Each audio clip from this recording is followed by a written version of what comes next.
She barely looked up from her phone when she handed me the plate. Grilled chicken, roasted vegetables, same as always on a Wednesday. I sat down across from her and took a bite. "This came out good," I said with my mouth half full. She murmured, still scrolling. I waited for her to look up. She didn't. Just kept tapping, pausing, scrolling again. Her fork hung in her hand like an afterthought. "Everything okay?" I asked, trying to keep it casual. She shrugged, then set her phone down next to her plate. Finally. "Can I say something without you freaking out?" she asked. That sentence alone felt like a gut punch. "Okay." She twisted the wedding ring on her finger once, then stopped. "I feel like I've outgrown this. United States. Everything we've built." Just like that. No warning. I blinked, not sure I heard her right. What does that even mean?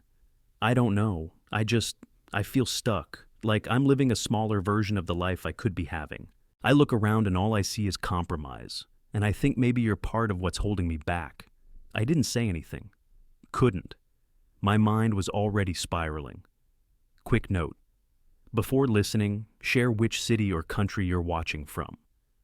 I looked around the kitchen, the cabinets I painted, the fridge I fixed last winter, the bills I paid stacked in a neat little folder near the door. This house didn't run on dreams. It ran because I made sure it did. She went back to her food like she hadn't just dropped a grenade in the middle of the table. It's not like I'm saying I don't love you. Sometimes I wonder if this is it, you know? Number? "I don't," I said, calm but tight. She didn't even flinch. "It's not a big deal. Just something I've been thinking about." I pushed my plate away, appetite gone. She picked her phone back up. "Anyway, I'm exhausted. Work's been nonstop." That was it. She acted like it was nothing. Like she hadn't just told me I was the anchor weighing her down. I got up from the table, took my dish to the sink, and ran the water just loud enough to drown out the silence. I let the water run too long. It steamed up the sink, soaked the sleeves of my shirt. I didn't care. Sarah had already left the table and wandered into the living room, phone in hand, curled up like nothing had happened. I finished the dishes in silence, cleaned the counter, turned off the light. When I walked past her on the couch, she didn't even glance up. That night, lying in bed next to her, I stared at the ceiling and counted all the things I'd done to keep our lives on track. Little things, big things. Shit that never gets noticed unless it's not done. The car insurance, I picked the company, negotiated the rate, set up auto pay. The couch we sat on, I hauled it from my buddy's truck, through the door she wanted replaced last year. I chose our health plans. I booked our trips. I built the desk she worked from. Even the damn Wi-Fi password was something I came up with back when we moved in. She called that a compromise? The next morning, I opened the fridge and saw the grocery list I always kept updated. I stared at it, then grabbed a pen and scratched my name off the bottom. I kept up with the rest of my routine. Fed the dog, took out the trash, left for work right on time. But something inside me had gone quiet. By the time I got home that evening, Sarah was in the kitchen pacing on a client call. She didn't pause when I walked in. "Yeah, I'm still waiting on confirmation. I'll follow up tonight," she said. Her eyes darted to mine for half a second, then back to her laptop. I set my bag down and started cooking dinner. She didn't offer to help. She never really did. After we ate, I went into the office and pulled open the file drawer. Her LLC paperwork, filed by me. The business license renewal, I'd handled that last month. I set it aside. Let's see how far she really got on her own. I didn't say anything to her that week, just stopped adding reminders to her calendar, didn't nudge her about invoices, didn't reorder the printer ink she always forgot. It was strange how fast she stopped noticing, or maybe she'd never noticed to begin with. By Thursday, she was muttering under her breath, digging through her purse for something. "Where's that receipt from the boutique? The one from last week?" I didn't answer. I sipped my coffee and kept scrolling. She left the room without another word. I started to wonder when exactly she'd stop seeing me as a partner. Was it gradual, or had she been quietly pushing me out, waiting for me to stop carrying the load so she could say, "See, I knew I could do it alone." I wasn't angry. I wasn't sad either, just done. That weekend, when she forgot to pick up the packing materials for a product drop and asked if I could run out real quick, I told her I was busy. She blinked like she didn't know what language I was speaking. "Busy with what?" "My own stuff." She stood there, one hand on her hip, lips parted like she wanted to push, but she didn't. That was new. I kept doing the basics, cleaning, laundry, fixing what needed fixing, but the moment it crossed into her territory, I stepped back. Quietly. Not out of spite. I just wanted to see what her version of freedom really looked like. That Monday morning, I opened the shared calendar on my phone, scrolled through all the little reminders I'd set for Sarah's business. Client calls, supply orders, follow-ups, and started deleting them one by one. I didn't do it in anger, I just did it. By lunchtime, I'd cleared out everything I used to track for her. The color-coded blocks I kept in check like clockwork, gone. That week, I didn't remind her about the trunk show in Asheville she'd mentioned needing materials for. I didn't flag the shipping deadline she always cut too close. I didn't reorder the branded tags she'd run out of last month. She noticed, but not all at once. "Didn't I have something due today?" she asked Wednesday, pacing the hallway with her laptop. I stayed seated on the couch, flipping through a book I hadn't touched in over a year. "I don't know." "Did you?" She glanced at me like she expected more. I didn't give it. Thursday, I came home to see her crouched in the middle of the living room floor, going through boxes, muttering. "I thought we had extra muslin bags in storage," she said, brushing her hair out of her face. "We used those up 2 months ago," I said, without looking up. She paused, then went quiet. I didn't offer to fix it. For the first time in years, I wasn't running interference for her. I wasn't thinking 5 steps ahead, keeping everything stitched together. Instead, I went on a walk. Just me and the dog. No timeline, no mental checklist, just fresh air and silence. It felt good. By the end of the week, I'd signed up for an online project management course I'd been eyeing for months. Nights used to be for folding boxes, printing labels, organizing samples. Now, they were mine. Sarah barely noticed the shift at first. She was too busy scrambling. She missed a reorder deadline for one of her most popular styles. When I overheard her cussing under her breath in the office, slamming the mouse, I just kept stirring the pasta on the stove. She didn't ask for help. I didn't offer. I wasn't being cold. I was being done. One night, I got home, and she was sitting in front of her laptop with her face in her hands. The screen was filled with open tabs, fabric suppliers, client invoices, shipping calculators. Total mess.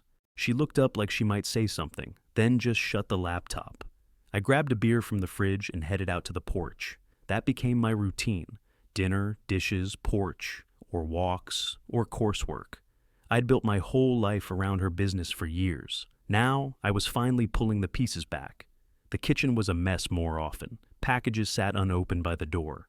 The printer ran out of ink and stayed that way. She started coming to bed later than me, then waking up after I left. Our routines used to overlap. Now, they barely touched. One night, she said, "You've been quiet lately." I looked over my book. "Just focused." "On what?" "Stuff I've been putting off." She didn't respond, just nodded and looked down at her phone. It wasn't lost on her that I'd stopped filling in the cracks, but she didn't ask me to start again. She still wanted to believe she didn't need me, and I was fine letting her try. The next morning started with slammed drawers and the thud of a binder hitting the kitchen counter. "Shit," Sarah muttered, flipping pages fast like she was trying to shake the answer loose. "No, no, no." I kept stirring my coffee. Didn't ask, didn't need to. She finally spoke, not to me, just into the air. I forgot to order the fabric for the Brighton drop. That delivery was for one of her biggest clients, high-end boutique, tight deadline. She'd talked it up for weeks. I took a sip, didn't flinch. She grabbed her phone, pacing hard, one hand pulling at the neckline of her sweatshirt. "How fast can I get 50 yards shipped?" she mumbled, typing like a maniac. "Overnight, 2-day, God damn it." I walked past her to get my lunch from the fridge. She looked at me, expecting something, maybe a suggestion, maybe for me to swoop in and fix it. I didn't stop moving. "Didn't you set a reminder for that last month?" she asked. "Nope." A beat passed. She blinked. That was it. No fight, no follow-up. Just back to typing. Around noon, I heard her on speakerphone with a supplier. "Yes, I know it's last minute. I'll pay extra. Whatever the rush fee is, just ship it today, please." She was polite but strained. That tight tone she used when she was panicking under the surface but didn't want to admit it. I stayed in the other room, let her spiral alone. By the time I came out, she was hunched over the counter with a calculator and a receipt. "Rush fee's killing the margin," she muttered. Might barely break even now. I nodded, rinsed my plate, and loaded the dishwasher. She didn't thank me, didn't ask for help, didn't even look up. She wanted independence. Well, here it was. That night, after dinner, she sat on the floor surrounded by packaging supplies, folding boxes like her life depended on it. I passed through once with a book in hand. She didn't ask me to stay, but her hands were shaking when she reached for the tape. I watched from the hallway for a second, then went back to my course. She stayed up late. I heard the tape gun snapping until nearly 2 a.m. The next morning, she was up before me, barely speaking, dressed in a wrinkled hoodie and jeans. Hair pulled back messy, no makeup, no energy. When she left, she forgot her keys and had to come back in to grab them. She mumbled, "I'm fine. Just tired." I just nodded. I used to be the one who padded the schedule, fixed the bottlenecks, kept things from reaching this point. Now I was just watching. I don't know if she realized how much of her business wasn't just hers, how many late nights I pulled spreadsheets together while she worked on designs, how many supplier calls I took on my lunch breaks. I carried more of her world than she ever gave me credit for, and now, with me out of the picture, it was catching up. Still, she didn't say anything, didn't apologize, didn't ask. She acted like nothing was different, just a rough week, but I could see it. In her eyes, in her posture, in the way she left the lights on in rooms she used to triple check. She was slipping, and part of her knew why. That night, when she finally collapsed on the couch, glass of wine in hand, she stared blankly at the TV. I sat on the other end of the couch, no touching, no talking. She didn't ask about my day. I didn't offer. She was learning what it felt like to hold everything herself, and I was starting to wonder if she'd ever really seen how much weight I carried until I put it down. The next day I heard her car making that dry, squealing sound when she pulled into the driveway, the kind that usually meant worn brakes or the belt starting to go. She came in dragging her tote, kicked off her shoes halfway into the kitchen, and opened the fridge without saying a word. I waited for it. 3 minutes later, while reheating leftovers, she finally said, "My car's been making a weird noise. It started yesterday." I just nodded. "Sounds like it?" She stood there, staring at me. "You think it's serious?" "Could be." She didn't ask me to take a look. She didn't ask me to schedule anything, but I knew she wanted to. For years, I'd handled all of it. Oil changes, inspections, repairs, tire rotations.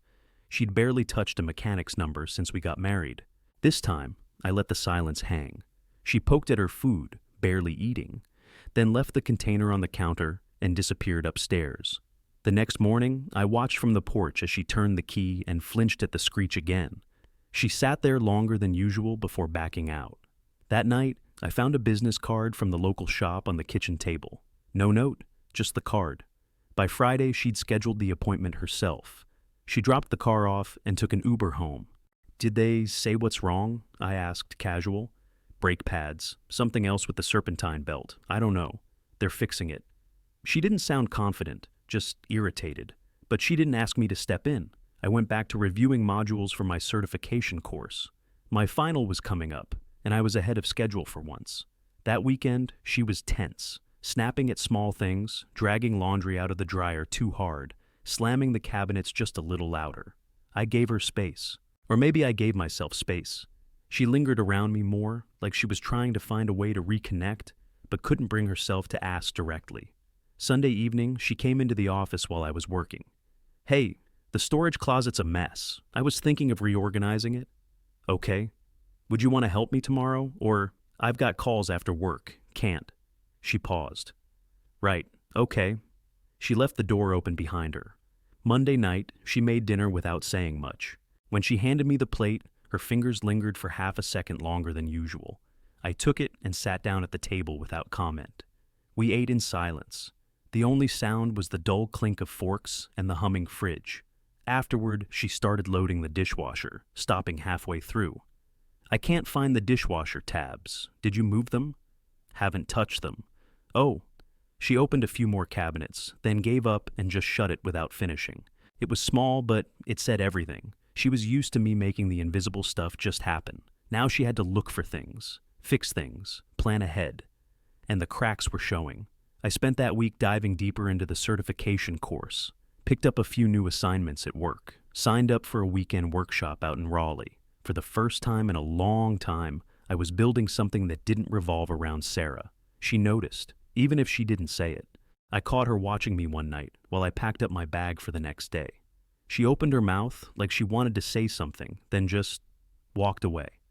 She wasn't ready to admit she needed help, but she was starting to feel what life actually looked like without me holding up the framework, the independence she wanted so badly. It was real now, and it was heavier than she thought. The next week, she missed 2 meetings in 3 days. I only knew because I heard the phone ring from the office while she was still upstairs scrambling for her charger. She bolted down barefoot, grabbed the phone, and said, "Hello?" with that fake smooth voice, trying to act like she hadn't just dropped the ball. When she hung up, she stood in the hallway for a minute, hands on her hips, breathing hard. "Calendar's a mess," she muttered, walking past me. "I don't know how it got this bad." I didn't respond. She'd deleted the one person who kept it clean. That Friday, I came home to find her asleep on the couch at 6:30, laptop still open, dinner half prepped on the counter. The oven was on. She'd forgotten. I turned it off, closed the laptop, and went upstairs without waking her. The next morning, she tried to play catch-up, but the fatigue showed. Dark circles, short fuse, papers scattered across the dining table like a storm had blown through. While she worked, I got dressed and grabbed my laptop bag. "Where are you going?" she asked, not looking up. "Workshop in Raleigh, remember?" "Oh, right, that's this weekend?" I nodded. She tried to smile. It didn't stick. "You're really sticking with that course, huh?" "Yeah, feels good to be building something again." She didn't say anything, just went back to her mess. By Sunday night, she was pacing the kitchen, phone to her ear, voice low but panicked. "No, I swear I sent that over Thursday. Can I resend tonight?"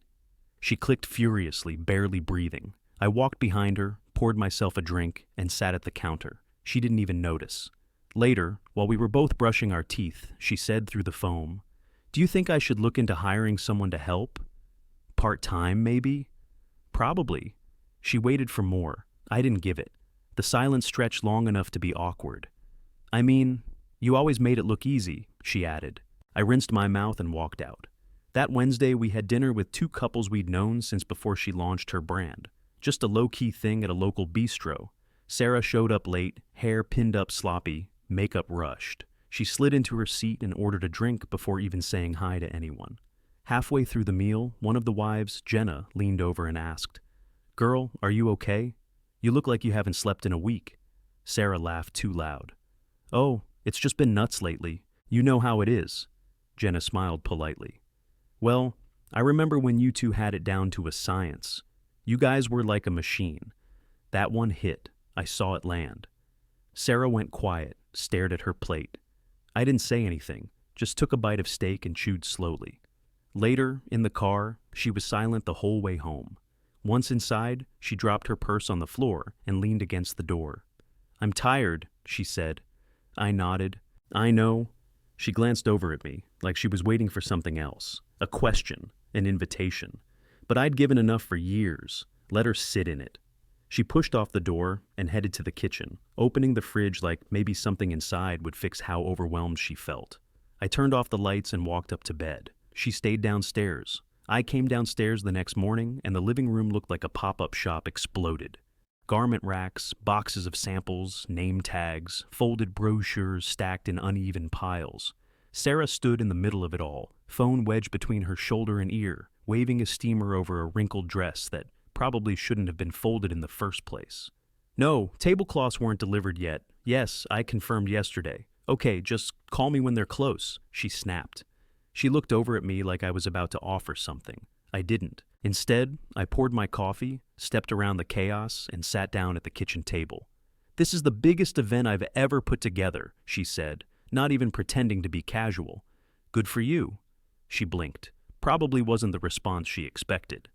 "I just thought, never mind," she muttered, turning back to her clothes rack. By noon, she'd already called the caterer twice, printed the signage 3 times because she kept messing up the formatting, and realized she didn't have enough garment bags.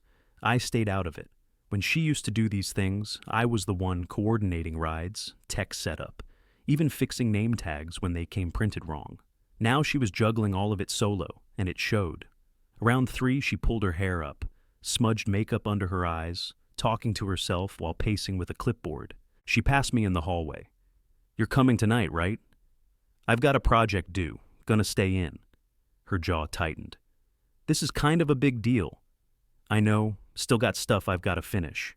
She nodded too fast. "It's fine. I'll figure it out." That's what she wanted, wasn't it? To prove she could. Around 6, she left with 2 bags slung over each shoulder and one of the clothing racks barely fitting in the back of her SUV. She didn't ask for help. I didn't offer. When the door closed, I sat on the couch and opened my laptop. For the next hour, I actually felt clear. No mental checklist running, no back and forth texting with her from the venue, no last-minute errands or creative ideas she'd need me to bail her out on. I thought about all the nights I used to spend helping her pull these things off, printing materials at Kinko's at midnight, rewriting her elevator pitch while she fixed her outfit, skipping work the next day just to be there. All that time, I thought I was part of something. Now I knew I was just the foundation she never bothered to look down at. Around 9, the house was quiet. I made dinner, watched a half episode of some documentary, then went out for a walk. When I got back, her car was in the driveway. I stepped inside and saw her sitting at the kitchen island, still in heels, feet planted on the tile like she hadn't moved since walking in. She was nursing a glass of wine, staring at nothing. "How'd it go?" I asked. She shrugged. "Fine, busy. People seemed interested." She took a sip, her eyes a little glassy, not from the wine, but from exhaustion. "Food show up?" I asked. "Late, missing the vegan platter, which 3 people noticed."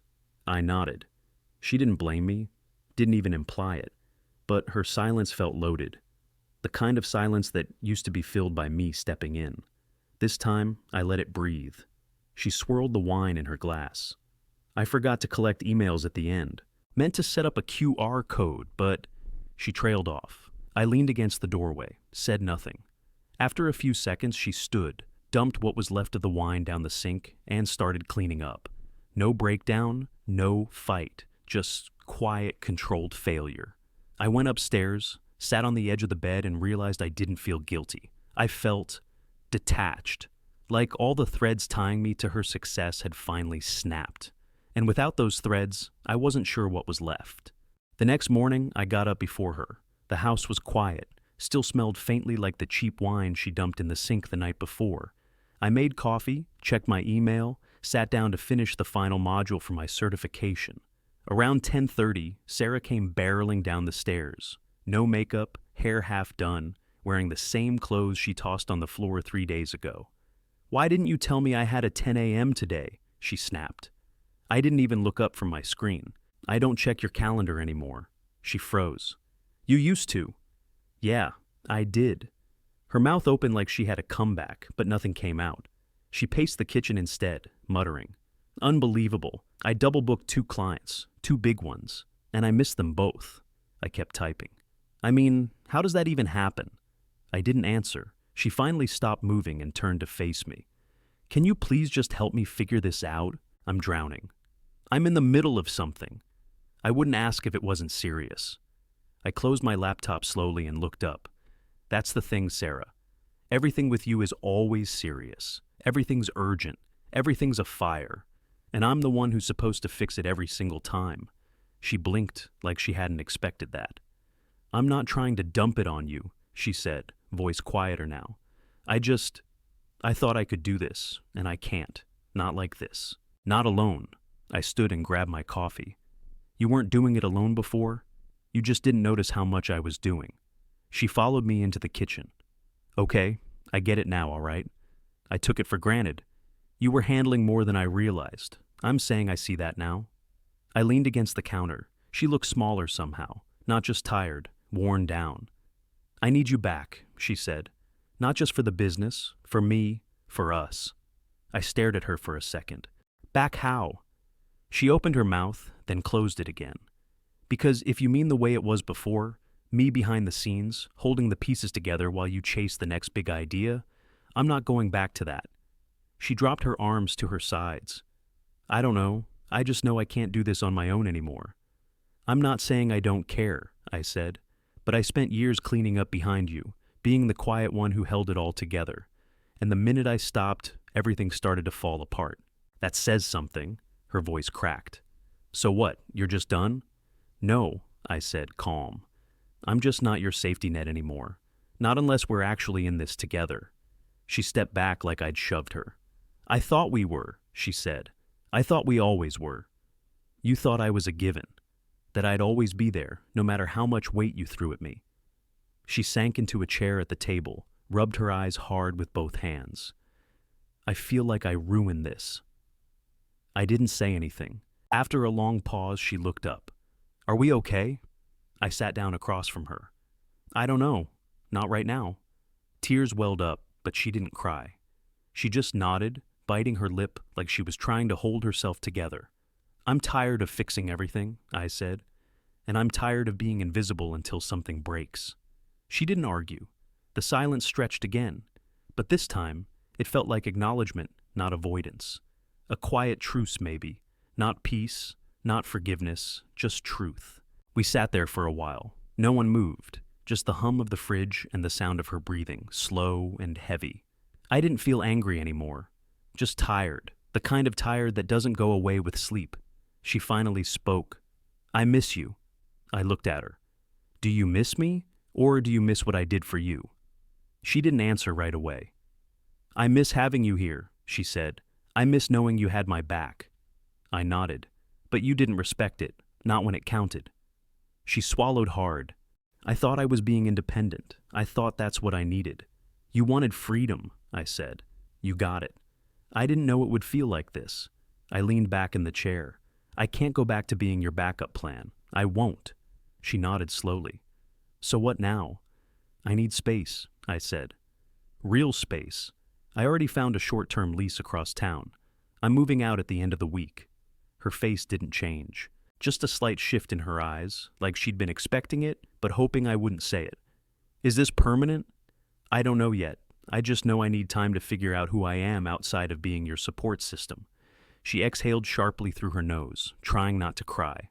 Can we talk while you're gone? We can talk, I said. But I'm not stepping back in to keep your world running. That part's done. She didn't argue, didn't beg. I think she finally got it. When I packed my things a few days later, she stayed mostly in the bedroom. The silence between us wasn't bitter anymore, just spent. I moved into a small one-bedroom on the other side of town. Nothing fancy, quiet, clean, mine. We still texted here and there, a couple of short calls, but the rhythm was different now, detached. Some nights I'd walk the block just to clear my head and realize I didn't feel the usual weight on my shoulders. I'd given everything to keep her afloat, and she only saw the value of it once I stepped away. Now, for the first time in years, I was learning what it meant to carry only myself, and it felt like peace.